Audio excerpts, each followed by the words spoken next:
دیکھو کعبہ تو دیکھ چکے کعبے کا کعبہ دیکھو کعبہ تو دیکھ چکے کعبے کا کعبہ دیکھو یعنی کعبہ تو آپ اللہ کا گھر تو دیکھ چکے مگر اللہ والوں کا گھر یعنی حضور صلی اللہ علیہ وسلم کا گھر دیکھو اس لیے اللہ کیا فرماتے ہیں کعبہ تو دیکھ چکے کعبے کا کعبہ دیکھو اور رکن شامی سے مٹی وحشت شامی غربت رکن شامی سے مٹی وحشت شامی غربت رکن شامی سے مٹی وحشت شامی غربت اب مدینے کو چلو صبح دلارا دیکھو اب مدینے کو چلو صبح دلارا دیکھو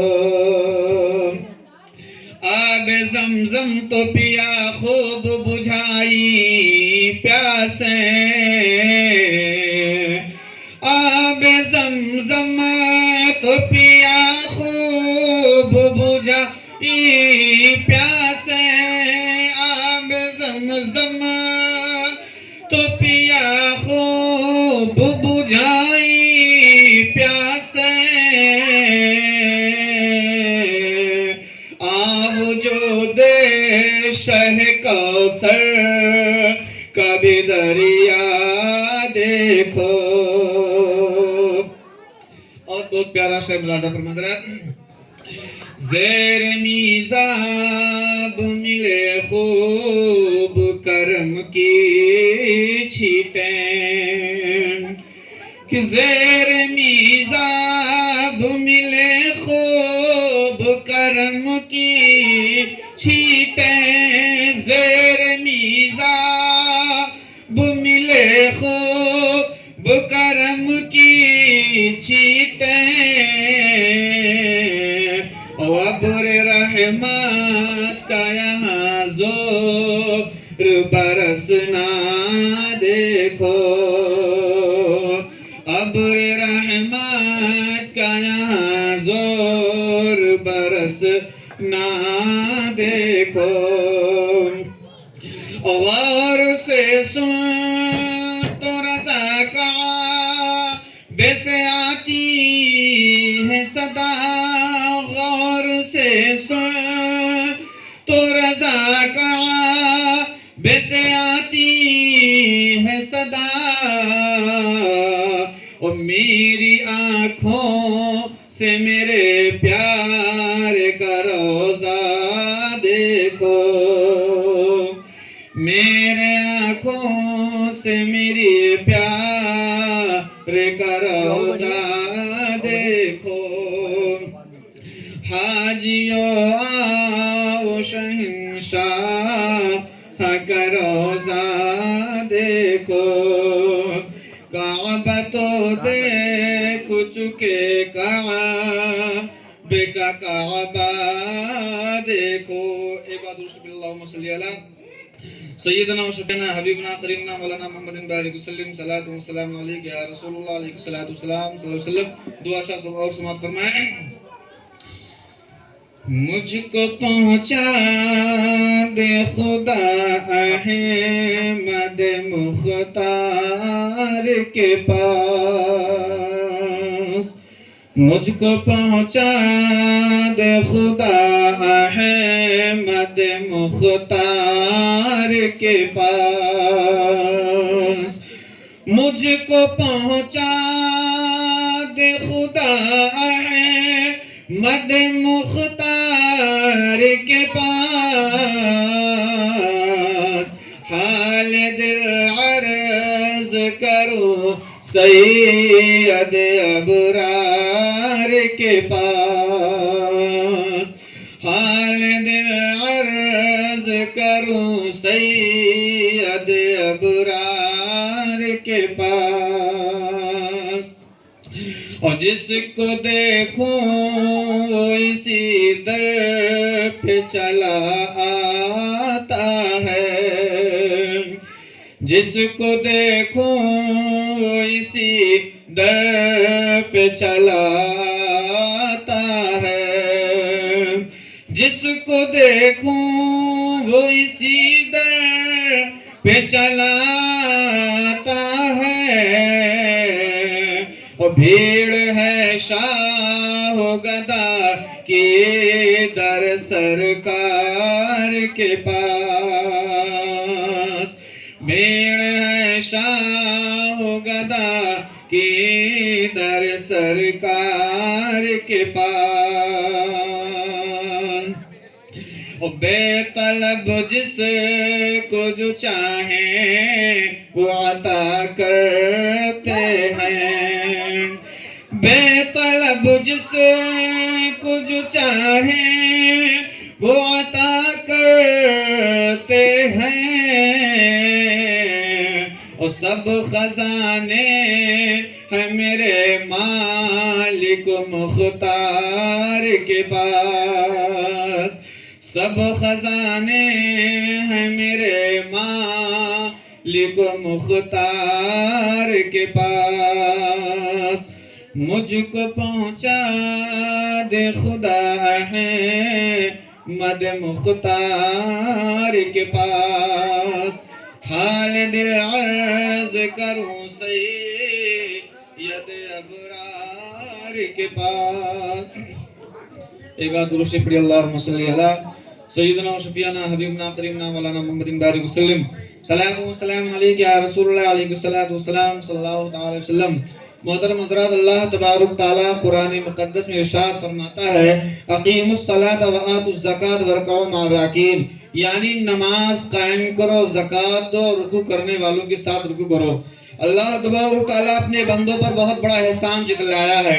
اللہ تبارک تعالیٰ ہم لوگوں کو، اللہ تبارک تعالیٰ کا بہت بڑا احسان ہے کہ انسان صبح سے لے کر شام تک گناہ کرتا ہے، انسان صبح سے لے کر شام تک گناہ کرتا ہے، مگر اللہ تبارک تعالیٰ نے فرمایا کہ توبہ کرو۔ قرآن مقدس میں توبہ کا ذکر ہے، انسان اگر سچے دل سے شام کو توبہ کر لیتا ہے تو اللہ تبارک تعالیٰ اس کی گناہوں کو معاف فرما دیتا ہے، مگر جب تک وہ دوبارہ وہ گناہ نہ کرے، اگر توبہ کرنے کے بعد میں اگر انسان وہ گناہ کرتا ہے تو اللہ تبارک تعالیٰ اسے 3 گناہ دیتا ہے اس کو۔ میرے عزیز پیارے اسلام بھائیو، اللہ تبارک تعالیٰ نے اپنے بندوں پر بہت بڑا احسان جتلایا ہے۔ انسان، اب آئیے نماز کے بارے میں ہم لوگ کے اندر ایک کمیاں بہت زیادہ پائی جاتی ہیں، اور ہماری ماں بہنیں بھی بیٹھی ہیں وہ بھی سنیں۔ اللہ نے جب قرآن میں سب سے پہلے نماز کا ذکر کیا، یعنی نماز پڑھو، نماز پڑھو۔ نماز جب انسان پڑھتا ہے تو اللہ تبارک تعالیٰ اسے دنیا کی بھی دولت نصیب فرماتا ہے اور آخرت کی بھی دولت نصیب فرماتا ہے۔ اب آئیے انسان، اللہ تبارک تعالیٰ فرماتا ہے جب انسان ظہر کی نماز پڑھتا ہے، جب انسان ظہر کی نماز پڑھتا ہے تو فجر سے اور ظہر کے بیچ کے جو گناہ ہوتے ہیں تو اللہ تبارک تعالیٰ وہ گناہ مٹا دیتا ہے، اور جب انسان عصر کی نماز پڑھتا ہے تو ظہر اور عصر کے بیچ کی جو گناہ ہوتے ہیں تو اللہ تبارک تعالیٰ عصر کی نماز کے صدقے میں اس کی گناہوں کو مٹا دیتا ہے۔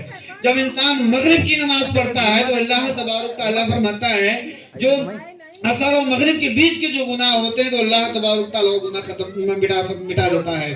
جب انسان عشاء کی نماز پڑھتا ہے، جب بندہ عشاء کی نماز پڑھتا ہے تو اللہ تبارک تعالیٰ اس کے مغرب و عشاء کے بیچ کے گناہوں کو معاف فرما دیتا ہے۔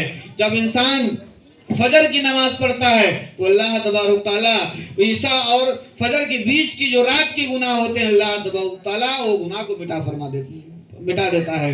اب سوال یہ ہوتا ہے، بہت لوگ کے اندر یہ سوال پیدا ہوتا ہے کہ میں گناہ ہی نہیں کرتا ہوں، میں تو بہت پاک و صاف ہیں۔ آپ کے ایک قدم کے اوپر گناہ ہوتے ہیں اور 10 گناہ ہوتے ہیں۔ اگر اب اللہ کی کچھ مخلوق چیز جو ایسی ہیں کہ وہ زمینوں پہ چلتی ہیں، آپ کے پیر کے نیچے آ کے وہ ختم ہو جاتی، مر جاتی ہے، وہ بھی گناہ آپ کو ملتا ہے۔ میرے عزیز پیارے اسلام بھائیو، جب انسان نماز کے لیے رکوع کرتا ہے تو اس کی گناہ کی گٹھری جو ہوتی ہے اس کے سر پہ رکھ دی جاتی ہے. جب رکوع کرتا ہے تو گٹھری بکھر جاتی ہے. اور جب نماز 5 وقت کی نماز پڑھ کے پاک و صاف نماز پڑھ کے وہ جب فارغ ہوتا ہے تو اللہ تبارک و تعالیٰ فرماتا ہے وہ انسان ایسا پاک و صاف ہو جاتا ہے جیسے ابھی ماں کے پیٹ سے بچہ پیدا ہوتا ہے, کوئی گناہ نہیں ہوتا. ایسا وہ انسان نماز پڑھ کے پاک و صاف ہو جاتا ہے. میرے عزیز پیارے اسلامیوں, نماز پڑھیں. نماز سے بڑھ کر کوئی چیز نہیں ہے. اور دنیا میں اللہ نے بہت سارے نعمتیں عطا کیا ہے. جتنی نعمتیں سب اللہ کی بے شمار نعمتیں ہیں. اب آئے میں ایک چیز آپ لوگ کو اور بتانا چاہتا ہوں کہ انسان حضرت آدم علیہ السلام جب پہلے دنیا میں کوئی انسانی آبادی نہیں تھی تو اللہ تبارک و تعالیٰ نے سب سے پہلے آدم کو پیدا کیا. اب آدم کو پیدا کیا تو آدم علیہ السلام کو کیسے پیدا کیا, کیسے بنانا ہوا. انسان اللہ تبارک تعالیٰ نے اپنے فرشتوں کو بھیجا ہے, فرشتوں جاؤ. جبریل علیہ السلام کو بھیجا کہ دنیا میں جاؤ, مختلف جگہوں سے مٹی لے کر آؤ, تھوڑی تھوڑی مٹی لے کر آؤ. جب جبریل علیہ السلام دنیا میں تشریف لائے اور مٹی کو اٹھانا چاہا تو مٹی رونا شروع کر دی, زمین رونا شروع کر دی. جبریل علیہ السلام نے رونا دھونا زمین کا دیکھ کر وہ واپس چلے گئے. اللہ کی بارگاہ میں عرض کرتے ہیں اللہ تبارک تعالیٰ میں زمین سے مٹی کو اٹھانا چاہا مگر زمین رونا دھونا شروع کر دیا اور مجھے ترس آ گئے, رحم زمین پہ آ گئی, اس لیے میں مٹی نہ اٹھا سکا. پھر اللہ تبارک تعالیٰ نے حضرت اسرافیل علیہ السلام کو بھیجا. وہی منظر حضرت اسرافیل علیہ السلام کے ساتھ بھی ہوا. پھر حضرت اللہ تبارک تعالیٰ نے حضرت میکائیل علیہ السلام کو بھیجا. پھر وہی حال زمین رونا دھونا شروع کر دیا. اللہ تبارک تعالیٰ نے جب حضرت اسرائیل علیہ السلام کو بھیجا دنیا میں تو وہی معاملہ ان کے ساتھ بھی آیا. مگر حضرت اسرائیل علیہ السلام سخت تھے. انہوں نے کہا اللہ کا حکم ہے, میں زمین تو کتنا بھی رو لے, کتنا بھی تو شور مچا لے, مگر اللہ کا حکم میں نہیں ٹال سکتا ہوں, میں مٹی کو ضرور اٹھاؤں گا. حضرت اسرائیل علیہ السلام نے کچھ جگہوں سے تھوڑی تھوڑی مٹی کو اٹھا کے لے کر گئے. پھر حکم ہوا. پھر جبریل نے عرض کیا اے اللہ تو کیوں مجھ سے زیادہ کوئی دنیا میں عبادت کرنے والا ہے, زمین کے اوپر مجھ سے زیادہ عبادت کرنے والا ہے, کیوں انسان بنانا چاہتا ہے. انسان دنیا میں بنے گا, انسان آئے گا, بسے گا, زمین پہ قتل و غارت کرے گا, زنا خوری کرے گا, شراب نوشی کرے گا. اللہ تبارک تعالیٰ فرماتا ہے کہ جتنا وہ گناہ کرے گا میں اتنا اسے بخشنے کا وعدہ کروں گا. جب اسرائیل علیہ السلام مٹی کو اٹھاتے ہیں, اٹھانے کے بعد میں مٹی کو اٹھانے کے بعد تشت میں رکھتے ہیں. تشت یعنی تاش, یعنی پورا جس میں بہت بڑا تاش ہوتا ہے, تو اس میں جب مٹی کو رکھتے ہیں, مٹی کو انسان کو اللہ نے 4 چیزوں سے بنایا ہے اور وہ 4 چیز انسان کے اندر آج ہمارے و آپ کے اندر پائی جاتی ہیں. میں بتاتا ہوں کہ جب اسرائیل علیہ السلام نے جب مٹی کو اٹھایا, تشت میں رکھا, تشت میں رکھنے کے بعد میں 4 چیز اس میں ملایا. مٹی ہو گیا, مٹی ہونے کے بعد اس میں پانی ملایا گیا, پانی کئی قسم کے پانی ملایا گیا. پانی ملانے کے بعد اس کو آٹا کی طرح گوندھا گیا. گوندھنے کے بعد میں اس کو ایک پتلا بنایا گیا. پتلا بنانے کے بعد میں اس کو آگ دکھائی گئی. آگ دکھانے کا مطلب یہ ہے کہ انسان یعنی وہ مٹی کو سکھانے کے لیے آگ دکھائی گئی. پھر اس کے بعد میں ہوا اس پہ چلائی گئی, ہوا سے اس کو سکھایا گیا. سکھانے کے بعد میں اس کو بارش بھی برسائی گئی. جب ان 4 چیزوں انسان کے اندر چھپائی بھی جاتی ہیں, انسان کو گرمی بھی برداشت کرنا پڑتا ہے. گرم کے موسم میں کتنی تبش گرمی ہوتی ہے, گرمی برداشت کرتا ہے. ہوا چلتا ہے, ہوا کی طرح انسان اڑ بھی جاتا ہے اور پانی کی طرح بہنا بھی جانتا ہے. اللہ نے 4 چیز انسان کے اندر آج بھی موجود ہیں. جب پتلا بنا کے جب ایک پہاڑ کے اوپر اونچی جگہ پہ رکھا حضرت اسرائیل علیہ السلام نے, اللہ نے اس کو حکم دیا روح کی, یعنی روح اس کے اندر ڈالی جائے. جب اللہ تبارک تعالیٰ نے اس کے اندر روح ڈالی تو سب سے پہلے انسان کا کلمہ جو الحمدللہ, جب سب سے پہلے روح ڈالی تو سب سے پہلے چھینک آئی, یعنی چھینک آئی, جو ہوش نہیں آتا ہے. سب سے پہلے حضرت آدم علیہ السلام کو چھینک آئے, تو سب سے پہلے جب چھینک آئے تو حضرت آدم علیہ السلام نے سب سے پہلے الحمدللہ کہا, اللہ کا شکر ادا کیا. اللہ کا شکر ادا کیا کہ اللہ تیرا شکر ہے کہ مجھے اس مٹی کے اندر مجھے روح پناہ دینے کے لیے پائی. تو جب وہ پتلا بن کے تیار ہو گیا, اللہ تبارک تعالیٰ نے فرشتوں کو حکم دیا اے فرشتوں آدم کو سجدہ کرو, آدم کو سجدہ کرو.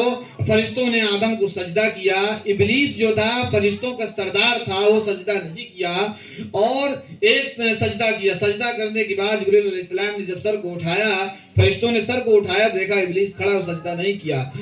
جب سجدہ نہیں کیا تو اللہ تبارک تعالیٰ نے اسے حکم دے دیا تو ابلیس ہے، تو شیطان ہے، تو مردود ہے، تو آدم کو سجدہ نہیں کیا تو میری پناہ سے نکل جا۔ جب حضرت آدم علیہ السلام کو سجدہ کرنے کے بعد میں آدم علیہ السلام کو حکم ہوا، اے آدم، اے فرشتوں، آدم علیہ السلام کو جنت میں ہمیشہ کے لیے لے جاؤ۔ اور جنت میں لے جانے سے پہلے آدم علیہ السلام کو 7 لاکھوں کا زبان کا علم دیا تھا۔ اب ان کو سکھایا اللہ تبارک تعالیٰ نے آدم علیہ السلام کو زبانیں سکھائی، بولیاں سکھائی، پرند چرند، یعنی دنیا کی 7 لاکھ ہزار بولیاں انہوں سکھائی گئی۔ سکھانے کے بعد میں اللہ نے حکم دیا ہے فرشتوں ان کو جنت میں لے جاؤ۔ اب جنت میں لے گئے، لے جانے کے بعد میں حضرت آدم علیہ السلام کو جنت میں رکھا گیا۔ جنت میں اپنا عیش و آرام سے ٹہل رہے ہیں، گھوم رہے ہیں۔ ایک دن وہ ان کے دل کے اندر خواہشات پیدا ہوئی کہ انسان کے اندر آج فطرت ہے، انسان اکیلا نہیں رہ سکتا ہے، انسان دوسرے کی ضرورت ضرور اس کی پڑتی ہے۔ تو آدم علیہ السلام کو خواہشات ہوئی کہ ہم 2 ہونا چاہتے ہیں، یعنی اللہ سے حکم کیا اللہ تبارک تعالیٰ مجھے تنہا پسند نہیں ہے، مجھے 2 لوگ کی ضرورت ہے۔ تو حضرت آدم علیہ السلام ایک پیڑ کے نیچے آرام فرما رہے تھے، سو رہے تھے۔ اللہ نے فرشتوں کو حکم دیا ہے فرشتوں جاؤ آدم کے آدھے حصے بائیں طرف کی آدھا حصہ نکال کے ایک حسین و جمیل عورت بنا دو، یعنی حضرت حوا کو بنا دو۔ جبریل نے آدم علیہ السلام کے پاس آئے، آدھا حصہ نکال کے ایک حسین و جمیل عورت بنا دیا۔ تو اللہ تبارک تعالیٰ نے آدم علیہ السلام کو جب بیدار ہوئے، نیند سے جب بیدار ہوئے، دیکھا ایک حسین و جمیل جنت میں غرور ٹہل رہی ہے، تو اللہ تبارک تعالیٰ نے یعنی آدم علیہ السلام اس عورت کو پکڑنا چاہے، ہاتھ لگانا چاہے، اللہ نے حکم دیا ہے آدم تم نہیں پکڑ سکتے ہو۔ تو آدم علیہ السلام نے کہا کیوں نہیں پکڑ سکتے ہیں؟ وہاں تو کوئی نہیں ہے، حیوان ہے وہاں پہ، کوئی نہیں ہے، عیش و آرام ہے، جنت کی کیاریاں ہیں، جنت کی ہوائیں ہیں، ٹھنڈی ٹھنڈی ہوائیں ہیں، جنت کے پھل فروٹ ہیں، کوئی وہاں پہ آدم نہیں، صرف خالی آدم و حضرت حوا 2 لوگ موجود ہیں۔ تو اللہ تبارک تعالیٰ نے آدم کو حکم دیا ہے آدم تم پہلے نکاح کرو، پھر حوا کو ہاتھ لگا سکتے، چھو سکتے ہو۔ اللہ تبارک تعالیٰ نے حکم دیا تو آدم علیہ السلام نے کہا ٹھیک ہے میں نکاح کے لیے تیار ہوں، مگر اللہ نے حکم دیا ایسے نکاح نہیں، اس کو مہر ادا کرو، سب سے پہلے مہر ادا کرو۔ تو اللہ تبارک تعالیٰ نے آدم کو حکم دیا مہر کے لیے، تو مہر کیا تھا؟ 20 مرتبہ نبی کریم صلی اللہ علیہ وسلم سے درود پاک پڑھ لو آپ کا مہر ادا ہو جائے گا۔ آدم علیہ السلام نے 20 مرتبہ نبی کریم صلی اللہ علیہ وسلم درود پاک پڑھا، مہر ادا ہو گیا۔ حضرت آدم علیہ السلام نے حضرت حوا کو اپنے نکاح میں لے لیا، دونوں لوگ عیش و آرام سے رہنے لگے، دونوں لوگ عیش و آرام سے جنت میں رہنے لگے۔ مگر اللہ نے حکم دیا تھا اے آدم تم 1 درخت 2 درخت کے پاس نہیں جانا۔ اور اب شیطان بھی اللہ نے اسے مردود کہہ دیا، شیطان بھی اللہ سے وعدہ کیا تھا، شیطان لعین ابلیس سے لعین نے اللہ سے وعدہ کیا تھا، مگر انہوں نے کیا کیا؟ آدم علیہ السلام کو بہکانا شروع کر دیا کہ سیب کو کھا لو گے تمہیں جنت دیں گے، اس سے زیادہ بہتر دیں گے، اس سے زیادہ تم کو عیش و آرام دیں گے۔ حضرت آدم علیہ السلام نے اس درخت کو پھل کو کھا لیا۔ پھل کھانے کے بعد میں اللہ تبارک تعالیٰ کو جلال آیا، حضرت آدم علیہ السلام و حوا کو دونوں کو جنت سے باہر کر دیا۔ جب باہر کیا تو 700 سال تک حضرت آدم علیہ السلام روتے رہے، 700 سال تک روتے رہے، مگر اللہ نے ان کی توبہ قبول نہ فرمائی۔ پھر حضرت آدم علیہ السلام کو 700 سال کے بعد میں ان کو ایک خیال آیا کہ مجھے اللہ نے بنانے سے پہلے ایک کلام یعنی ایک کلام لکھا ہم نے دیکھا تھا عرش اعظم پہ، جو لا الہ الا اللہ محمد رسول اللہ لکھا تھا۔ تو حضرت آدم علیہ السلام نے اتنا سوچا، سوچنے کے بعد اس کلمے کو پڑھ لیا، جیسے پڑھا لا الہ الا اللہ محمد رسول اللہ، پڑھنے کے بعد میں اللہ نے اس کی توبہ قبول فرما لی۔ میرے عزیز پیارے اسلام بھائیو، اللہ تبارک تعالیٰ نے حضور صلی اللہ علیہ وسلم کے بغیر آدم کی توبہ نہ قبول فرمائی، تو ہم لوگوں کو بھی چاہیے حضور صلی اللہ علیہ وسلم، اللہ تبارک تعالیٰ نے اپنے محبوب کو دنیا میں جو بھیجا ہے، سارے جہان کے لیے عالم بنا کے بھیجا ہے، اور انسان کی آبادی اسی طرح سے پھیلی۔ میرے عزیز پیارے اسلام بھائیو، یہ رہا حضرت آدم علیہ السلام کا مرتبہ۔ اللہ نے انسان کو بہت بڑا مرتبہ دیا ہے۔ اللہ نے بتایا اپنے نبی کی امت میں تم کو پیدا کیا، اور اللہ تبارک تعالیٰ سے یعنی حضور صلی اللہ علیہ وسلم سے پہلے 1 لاکھ نہ جانے کتنے انبیاء اکرام اور اللہ کے نبی دنیا میں تشریف لائے، مگر کسی نبی کے قوم میں آپ کو نہیں پیدا کیا۔ سارے نبیوں کے قوم میں حضرت موسیٰ علیہ السلام کی قوم پہ عذاب آ گیا، حضرت نوح علیہ السلام کی قوم پہ عذاب آ گیا، اور جتنے نبی تھے بار بار کر دی. یعنی نبی اپنے قوم کو اصرار کرتے رہے, قوم ان کی نہیں مانتی تھی, قوم ان کے نقش قدم پہ نہیں چلتی تھی, ان کو جلال آتا تھا, پورا قوم کو غرق کر دیتی, برباد کر دیتی تھی. مگر آج قربان جاؤ اپنے نبی کے اوپر, حضور صلی اللہ علیہ وسلم کے اوپر. انسان, اللہ نے تم کو اپنے نبی کے, آخری نبی کے امت میں پیدا کیا ہے. انسان صبح سے لے کر شام تک گناہ کرتا ہے, مگر اللہ تبارک تعالیٰ نے کتنا بڑا احسان جتلایا ہے. قیامت کا جب منظر ہوگا, حضور صلی اللہ علیہ وسلم کو بلایا جائے گا, اللہ کے حضور صلی اللہ علیہ وسلم کے امتی لائن میں کھڑے ہوں گے, زار و قطار, نفسی نفسی کا عالم ہوگا, قیامت کا منظر ہوگا. ہر نبی کے پاس جاؤ گے, ہر نبی کے حضرت عیسیٰ علیہ السلام کے پاس جاؤ گے, وہ کہیں گے انا لہا غیب, یعنی دوسرے کے پاس جاؤ. حضرت موسیٰ علیہ السلام کے پاس جاؤ گے, وہ بھی کہیں دوسرے کے پاس جاؤ. مگر میرے نبی سجدہ ریز ہو جائیں گے, سجدوں کو زمین میں رکھ دیں گے, جب تک حضور صلی اللہ علیہ وسلم کے پاس جو فرشتے آئیں گے, جبریل علیہ السلام آئیں گے, اے میرے آقا, اے حضور صلی اللہ علیہ وسلم, اپنی سروں کو سجدے سے اٹھا لیجئے. حضور صلی اللہ علیہ وسلم عرض کریں گے, رو رو کے عرض کریں گے, میں جب تک سر کو نہیں اٹھا سکتا میری امت بخشی نہ جائے. تو جبریل عرض کریں گے, اے میرے نبی کریم صلی اللہ علیہ وسلم, آپ اپنے سروں کو اٹھا لیجئے, آپ کی امت کو بخش دیا اللہ نے. میرے عزیز پیارے اسلام بھائیو, اللہ نے آپ کو کتنی پاکیزہ امت میں پیدا کیا ہے. تو ہم اور آپ ایسے لوگ ہیں کہ اذان ہوتی ہے, جوا کھیلتے رہتے ہیں, شراب پیتے رہتے ہیں, اور ناچ گانا سنتے رہتے ہیں, نماز کے لیے نہیں جاتے ہیں. انسان جب نماز نہیں پڑھتا ہے تو بہت سمجھ لیجئے کہ اس کے اندر گورے کاغذ کی طرح ہے. ابائے سرکار غوث اعظم کو لوگ مانتے ہیں, ان کے دیوانے بہت دیوانے ہوتے ہیں, اور ہر انسان مومن مسلمان کے اندر, دل کے اندر سرکار غوث اعظم کی محبت بھری ہوتی ہے.